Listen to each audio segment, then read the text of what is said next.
Las oscilaciones pueden propagarse a través de un medio como el aire o el agua, sin transportar materia. Estas perturbaciones mecánicas se llaman ondas. En todos los tiempos hay algunos experimentos que solo son apenas posibles. Son experimentos según el estado del conocimiento. Son prueba de la pericia e ingenuidad de los físicos experimentales más agudos.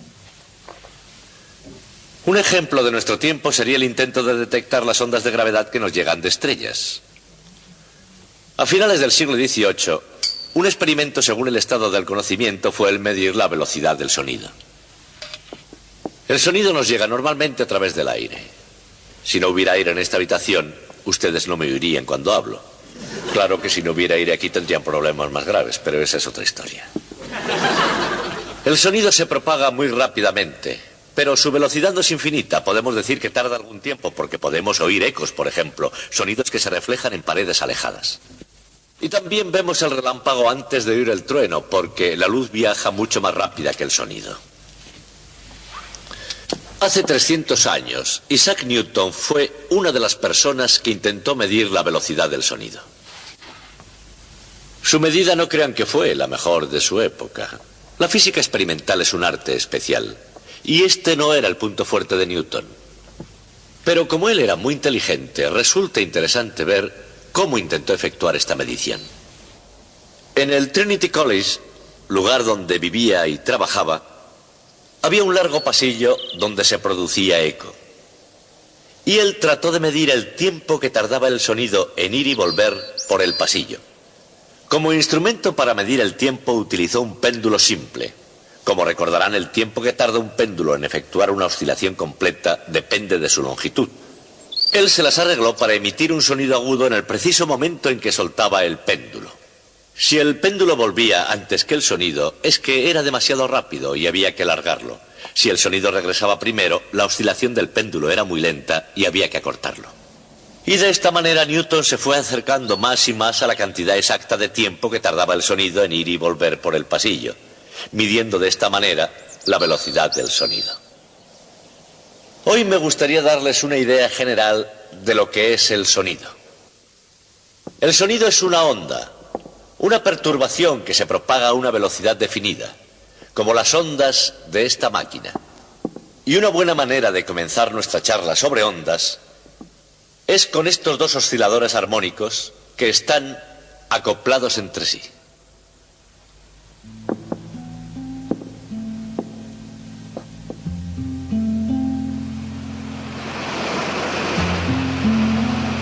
Agua, luz, sonido, incluso la presión. Todos ellos se propagan por ondas. De hecho, las ondas son uno de los fenómenos naturales comunes en el mundo de la física.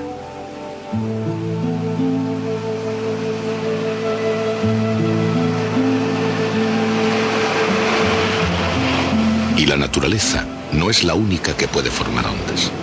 La gente puede formar sus propias ondas, y lo han estado haciendo durante mucho tiempo.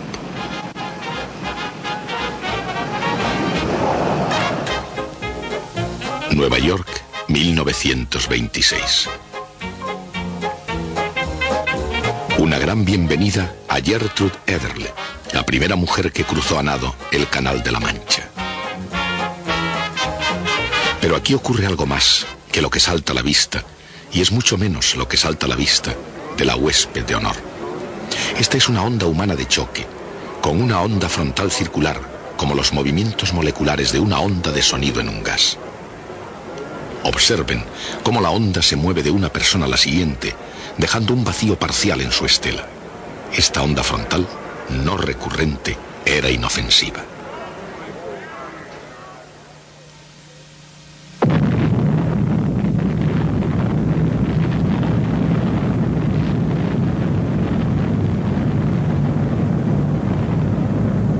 Eniwetok, 1952.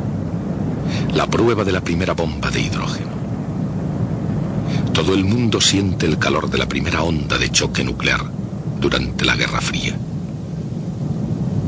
Pero el fenómeno de emitir ondas es muy anterior a 1952, incluso anterior a 1926. Nos lleva al principio de los tiempos y al del universo mismo. La gran explosión.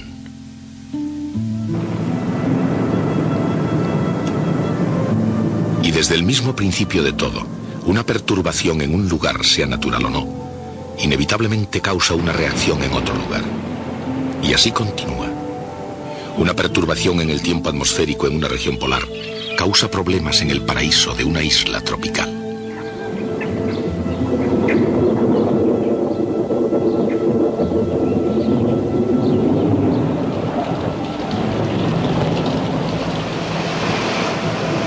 La cadena de acontecimientos terrestres y fenómenos unidos por lazos infinitamente complejos pueden observarse mejor a distancia. Pero se comprenden mejor vistos de cerca. Y es así porque a pesar de lo complejo que se nos presenta el sistema, hay un principio subyacente que comienza a explicar sus aspectos físicos. Cuando se unen simples sistemas mecánicos, una perturbación en uno de ellos pasará al siguiente.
Cuando se perturba cualquier sistema mecánico estable, la respuesta de la naturaleza es el movimiento armónico simple.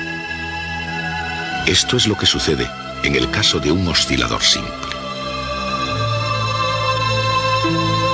Pero cuando se unen varios osciladores entre sí, una perturbación en uno de ellos pasa al siguiente. Y así, sucesivamente. Esta es la esencia de una onda mecánica.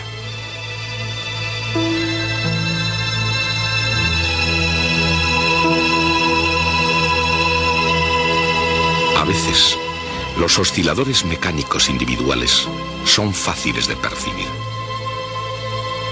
En otros casos, la onda misma se puede ver con más facilidad que los osciladores individuales. Tal vez resulte más sorprendente el hecho de que las ondas se propagan no solo a lo largo de la superficie del agua, sino, incluso, a través del interior de un sólido cristalino. La velocidad de una perturbación depende del medio que atraviesa y de la conexión entre una partícula de materia y la siguiente. Si la unión es débil, la perturbación pasa lentamente. Si es fuerte, la perturbación viaja rápidamente. Pero con independencia de la velocidad, o el medio, el agua, el aire o incluso un sólido, todas las ondas que se propagan a través de cualquier medio se llaman ondas mecánicas.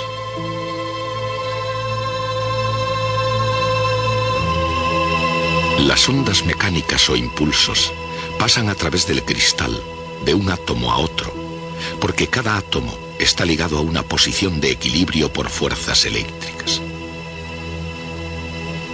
Cuando se los perturba, actúan mecánicamente de la misma forma que las masas unidas por muelles. Cuando un impulso se mueve a través de un sistema, cada oscilador simple no se desplaza muy lejos, pero la perturbación se propaga todo a lo largo.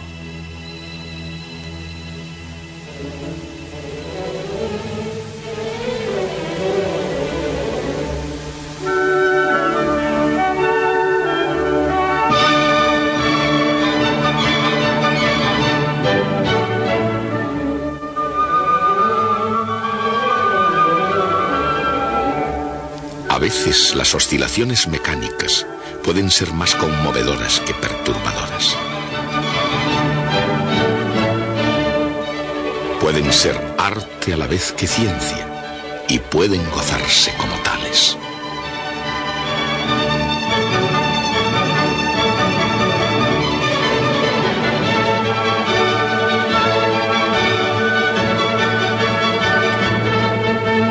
Los instrumentos musicales emiten ondas continuas a través del aire que pueden visualizarse y oírse.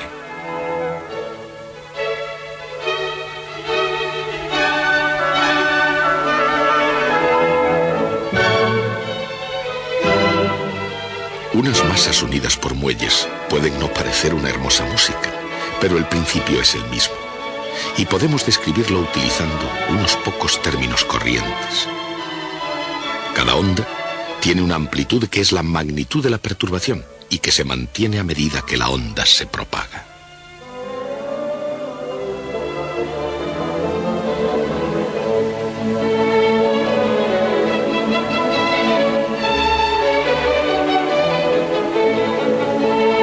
También tiene una duración definida para cada ciclo completo, llamado período. La inversa del período se llama frecuencia.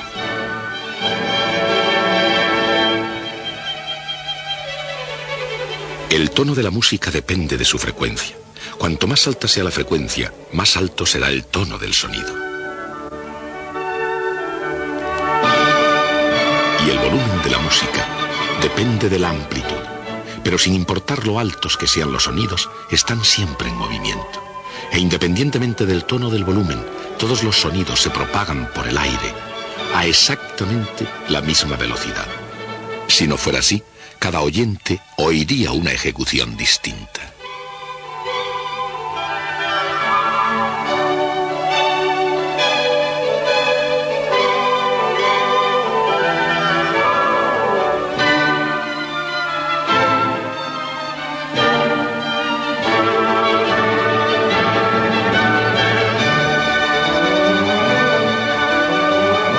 Sea la onda corta y agradable o larga y ruidosa, cada una tiene una distancia definida desde una comprensión a la siguiente, llamada longitud de onda.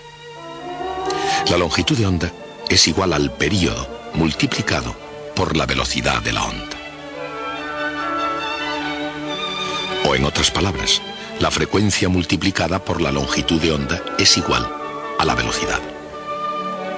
Una baja frecuencia genera una longitud de onda larga, pero la velocidad es la misma.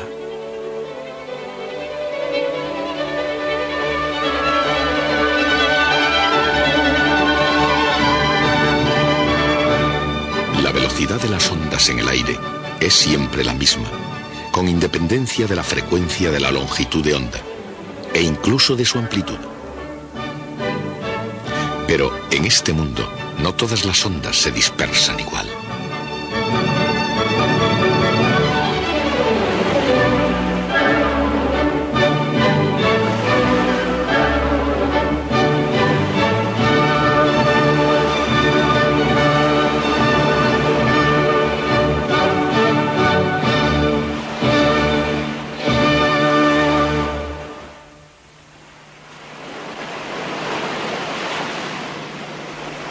Las ondas del sonido y del agua se propagan a velocidades distintas. Y a diferencia de las ondas de sonido, las olas pueden propagarse a velocidades distintas unas de otras. A una distancia considerable de un continente, lejos fuera, en mar profundo, las olas largas avanzan más rápidamente que las cortas. Pero cerca de la orilla, las olas avanzan juntas, y al margen de su longitud, todas las olas disminuyen su velocidad a medida que se acercan a tierra. En la mecánica de las ondas, eso es así, en definitiva. Porque en la tierra o en el mar, en realidad en todas partes, todas las ondas mecánicas siguen los mismos principios básicos. Donde quiera que se emitan ondas, los osciladores armónicos responden y luego vuelven a su posición inicial. Los osciladores están unidos de forma tal que cada ciclo de uno excita al oscilador que está a su lado. ¿Qué es lo que determina la velocidad con que se mueve la onda?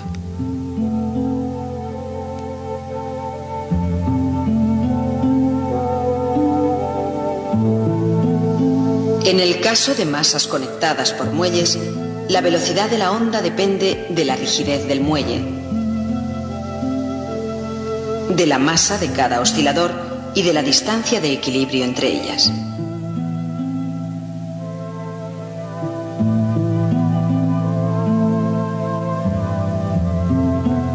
En el agua, la gravedad es la fuerza que hace que el agua retorne a su posición inicial. Esa es la razón por la cual la gravedad determina la velocidad a la que viaja una ola, pero así también la determina la propia longitud de onda.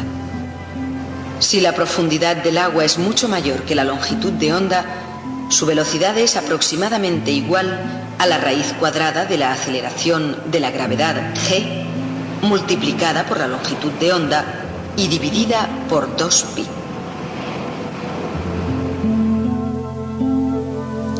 En otras palabras, las olas oceánicas largas se mueven rápidamente, mientras que las ondas cortas se mueven más lentamente. El resultado es que en aguas profundas, las ondas largas pasan bajo los rizos de la superficie.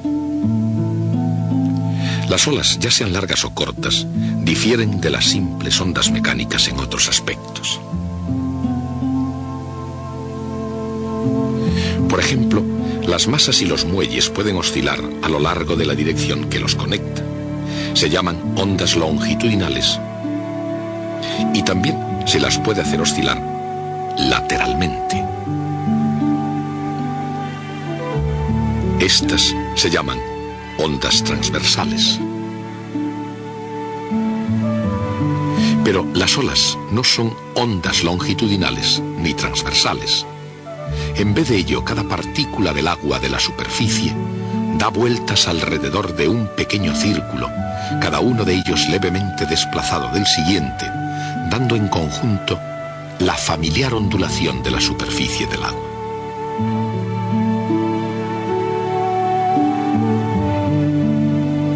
Cuando una ola se acerca a la orilla, entra en contacto progresivo con el lecho del mar, que hace disminuir su velocidad. Cuanto más cerca esté la superficie del fondo, más lenta es la ola. En aguas poco profundas, la velocidad de la ola es aproximadamente igual a la raíz cuadrada de la aceleración de la gravedad multiplicada por la profundidad del agua. Cuando esto ocurre, la parte gruesa de la onda se mueve más rápido que la parte delgada, echando a perder la forma senoidal de la ola y, por último, haciendo que la ola rompa.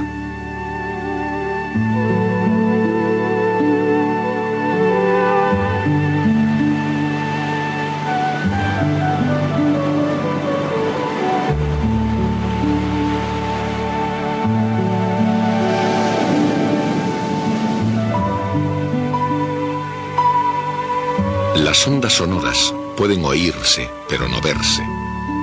Las ondas sonoras son generadas por algo que haga vibrar el aire. Un objeto que vibre pone en movimiento el aire a su alrededor, comprimiendo y expandiendo su densidad con cada vibración. Esa es la razón por la que una onda sonora generada lleva igual frecuencia que su fuente.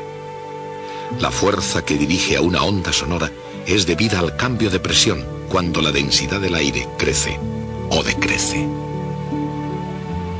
De la misma manera que la velocidad de las olas depende de la gravedad, la velocidad del sonido depende de la presión y de la densidad del aire. En el aire, la velocidad del sonido es aproximadamente igual a la raíz cuadrada de la presión dividida por la densidad del aire.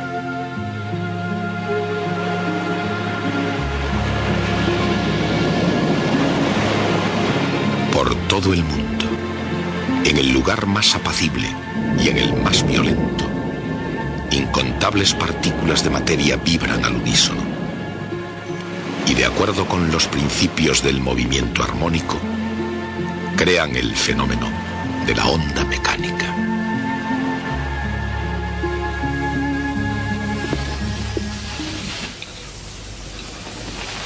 En fin, ahora ya estamos en condiciones de comprender por qué Isaac Newton jugaba con un péndulo en el pasillo del Trinity College.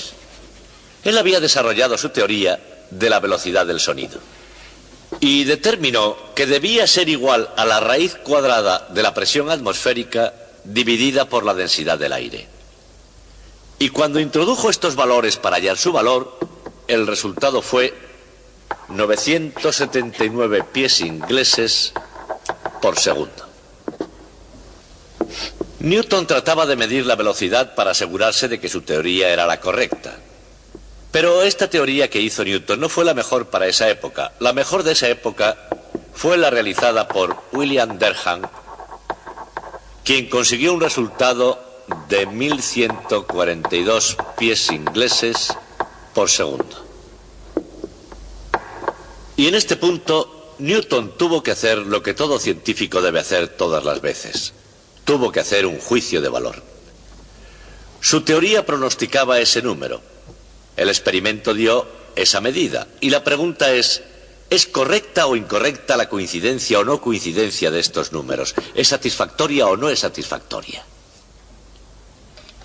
Hoy día, mirando atrás retrospectivamente, sabemos que lo que Newton hizo fue un absoluto y sorprendente logro intelectual.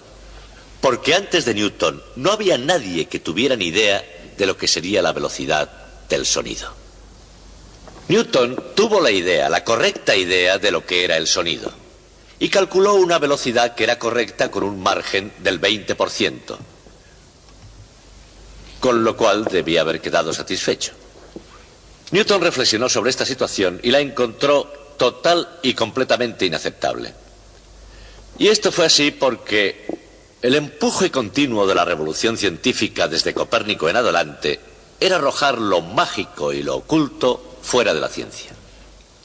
Newton había introducido en la ciencia su teoría de la gravitación, en la cual invisibles fuerzas actuaban entre cuerpos separados entre sí por grandes distancias y con la absoluta nada entre esos cuerpos, y eso olía magia.